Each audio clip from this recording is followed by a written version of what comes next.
Good day and welcome to our class. Today we shall be talking on minimum and maximum modulus principle. First, this is the statement, minimum modulus principle. What this theorem is saying is that how can we know the minimum of a function, of a complex function when it's analytic, and the maximum? Now, this statement says that if f of z is analytic, if it is analytic and f of z is not also equal to 0, if it is analytic and is not equal to 0 on any closed region R bounded by a simple closed curve C, that is, if it is analytic and bounded on a closed curve C and that same function is not equal to 0, then the statement says that f of modulus, this is modulus there, or absolute value, the modulus of f of z attains its minimum. That is, if this happens, then the modulus of f of z is the minimum of what we are, is the minimum of that f of z.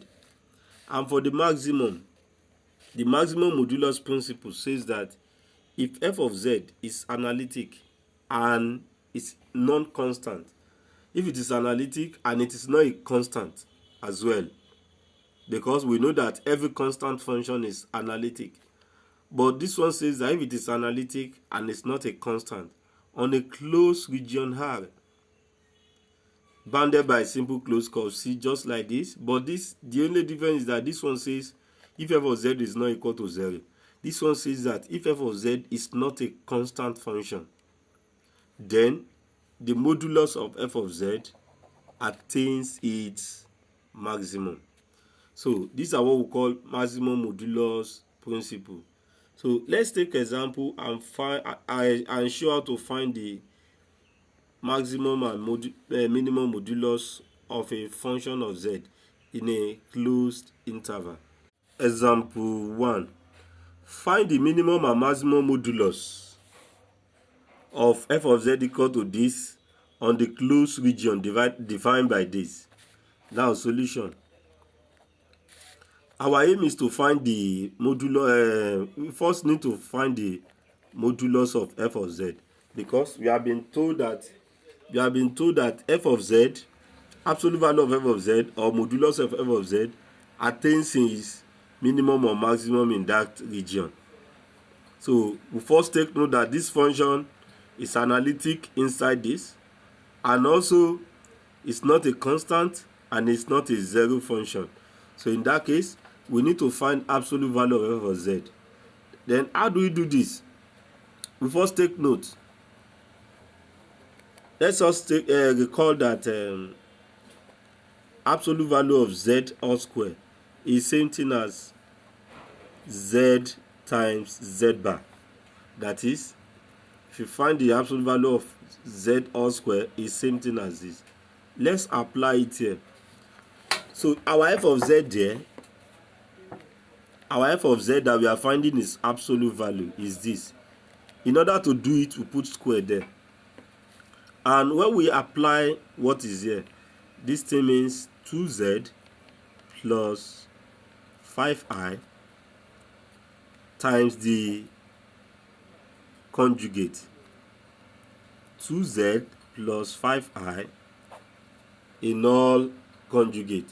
Now, from this place, this is 2z plus 5i. We know the meaning of conjugate. The conjugate there simply means to change this plus to minus. Also, there is a complex number here which we have to change its conjugate to. So this will become 2 conjugate, 2z conjugate. For conjugate, the sign in the middle will change to minus. This is 5i. Now let us now expand. This times this, we have 4z z bar. 2z times this, we have minus 10iz. This times this, we have plus 10i z bar. And finally, 5i times minus 5i. that will be plus 25. This is it. 5i times minus 5i. 5i times 5i, this is minus 25. I times I is I square, and we have said I square is minus 1. So it will cancel this minus to become plus 25. Now, by virtue of what we wrote here, we are going to have 4. This thing simply means absolute value of z all squared. 10i is common, so let's factorize. This is 10i into what? Z minus z bar plus 25. Now, on getting to this level, how do we proceed? We need to know what this thing means. Z minus z bar. If you come to a let's explain it here. Z minus z bar, although you should have known it. Z means s plus iy minus z bar means s minus iy. So this is s plus iy. If you expand it, we have minus s plus iy. S cancel s.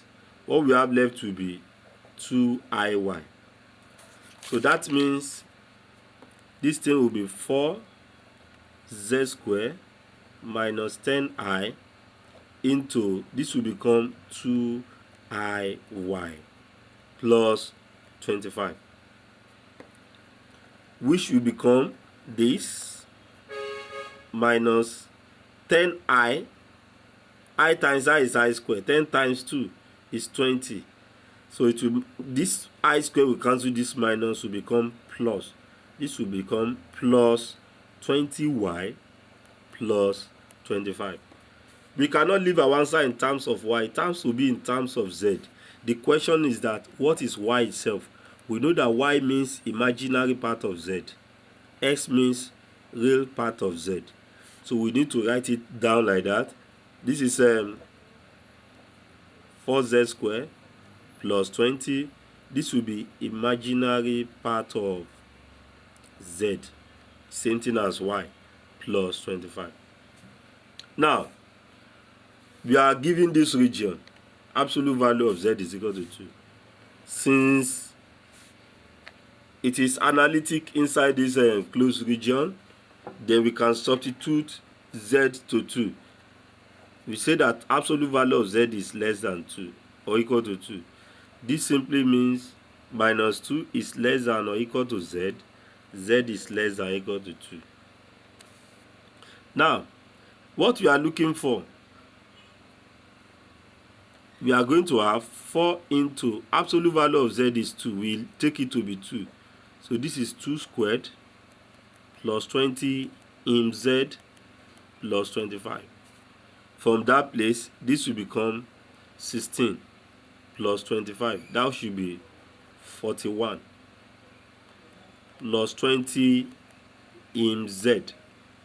Now, we are looking for minimum and maximum modulus principle. Now, in order to find the minimum, so when we are dealing with imaginary part, then this will be the minimum, this will be the maximum. So, but if it is a real part that we got here, then we take this to be minimum, we take this to be maximum. So, this function we attain its minimum if absolute value of z is, that is what can make this thing to be small. It is when this in z is negative, this negative 2. This will now be 4 plus 20. We are dealing with minimum. 4 plus 20 into minus 2.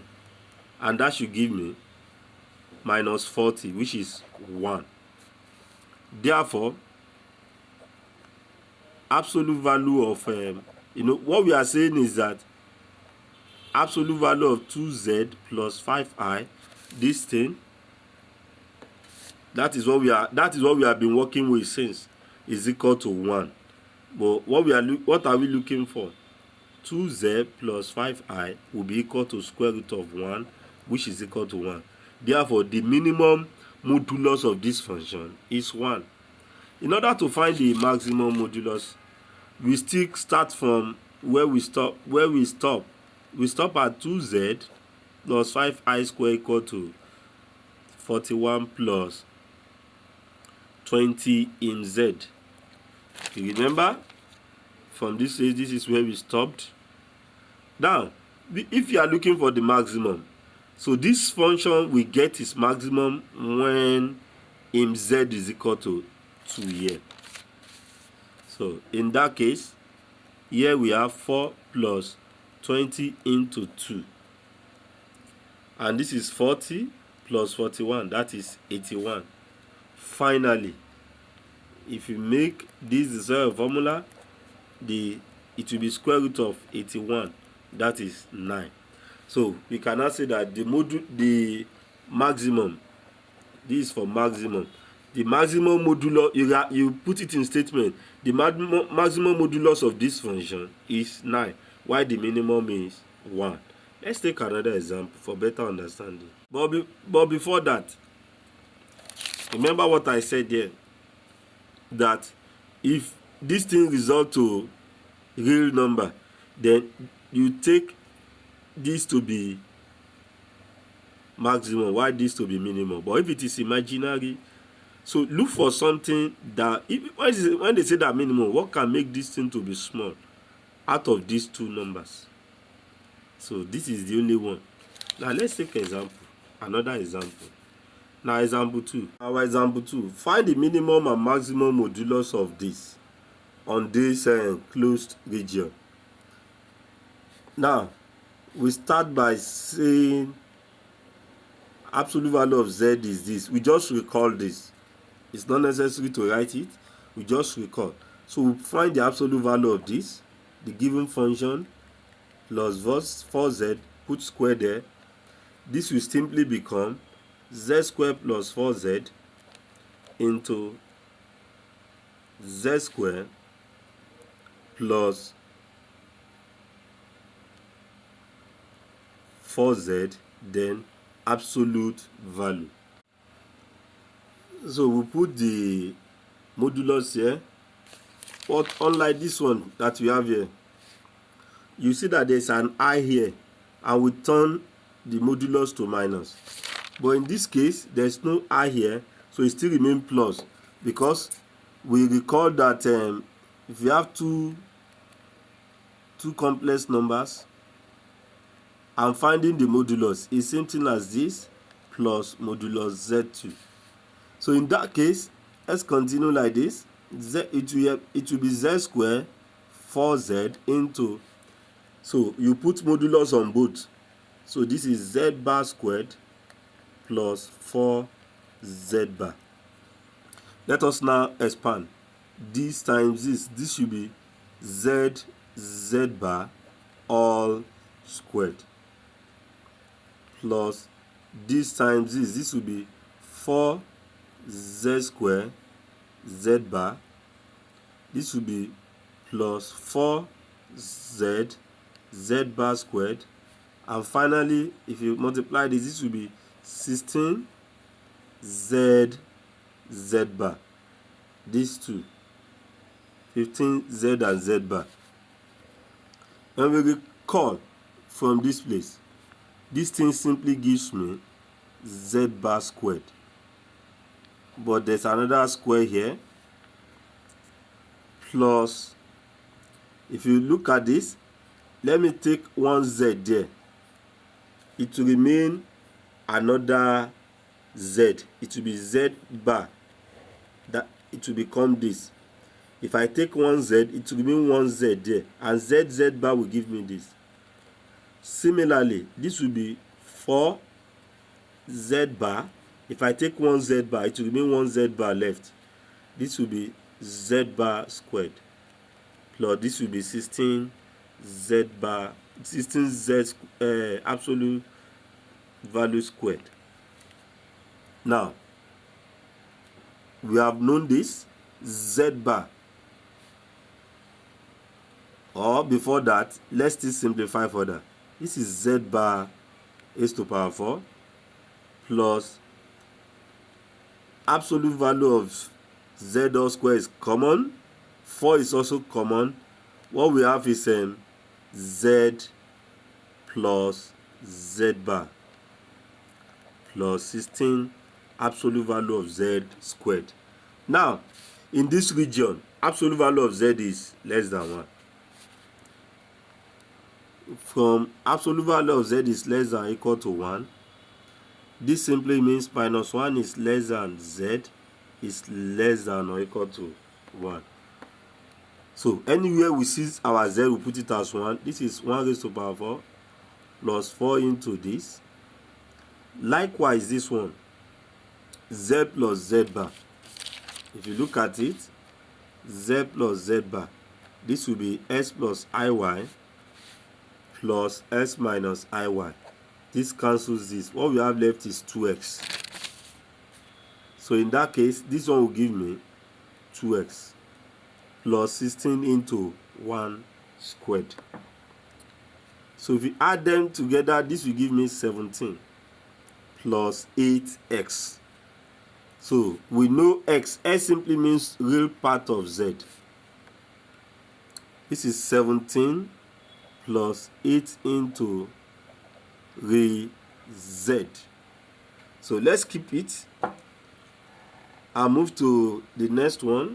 So what we are dealing with is this. Z is less than 1.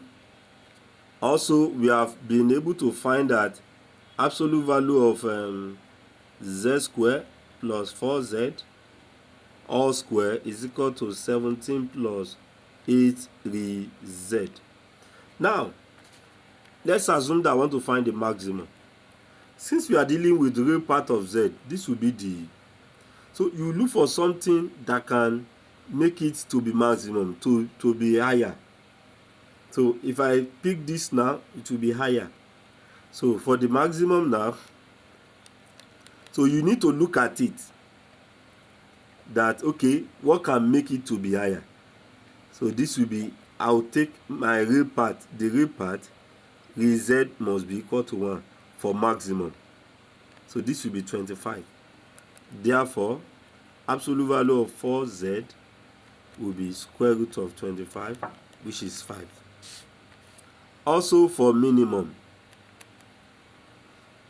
so definitely this has to be our minimum, but at times we take this to be minimum. Depends on what you have there. Whatever you have there will tell you what to pick as your real part or imaginary part. Just deal with when you are finding maximum, what can make it to be maximum out of these two? What can make it to be higher?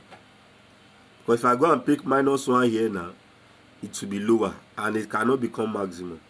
So in this case, we are going to have 17 plus 8 minus 1. And 17 plus 8 minus 1, that should be 9. Therefore, the minimum modulus of that function is equal to 3 when you square root both sides. So we have found the maximum modulus of that function to be 5 and minimum modulus of that function to be 3. So that is all about minimum and maximum modulus principle.